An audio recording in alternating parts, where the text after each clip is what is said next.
تتلقى مصر خلال الأسابيع المقبلة شرائح مالية من النقد الأجنبي تقدمها مؤسسات مالية وتكتلات دولية بدأت تأثيراتها تظهر على السوق الصرف في البلاد.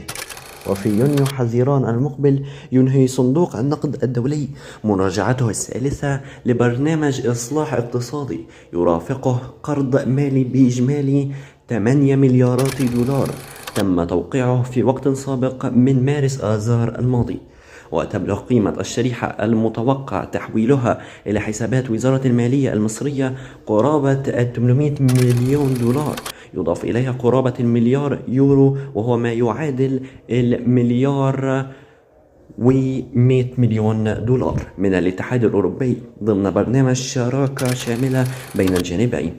كذلك تتوقع مصر تلقي منح مالية وقروض ميسرة من البنك الدولي ضمن اتفاق مع السلطات المصرية لتعزيز النمو الاقتصادي للبلاد.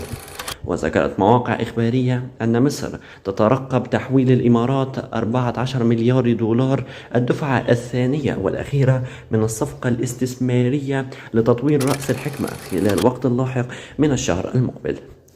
وسبق التدفقات النقدية المتوقعة تحسن في سعر صرف الجنيه المصري إلى متوسط 47 أمام الدولار مقارنة مع قرابة 48 جنيه مطلع الشهر الجاري و50 جنيه في مارس آذار الماضي. وفي 6 مارس آذار الماضي أعلنت مصر عن تحرير كامل لسعر صرف الجنيه ليحدد سعره بناء على العرض والطلب داخل الأسواق المحلية، تبعه بساعات توقيع اتفاق قرض مع صندوق النقد الدولي بقيمة 8 مليارات دولار. يأتي تحسن سعر أو أسعار الصرف وسط تزايد تخلي المصريين عن الدولار عبر بيعه إلى محال الصرافة والبنوك.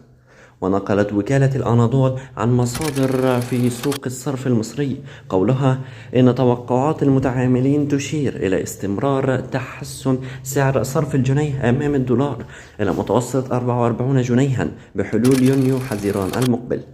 وأضافت أنه اليوم يتم التخلي عن الدولار بشكل تدريجي للاستفادة من أسعار الصرف الحالية، لأن ما نراه على الأرض هو بداية النهاية لأزمة شح الدولار داخل الأسواق المحلية. والثلاثاء الماضي أعلن البنك المركزي المصري ارتفاع صافي احتياطات النقد الأجنبي إلى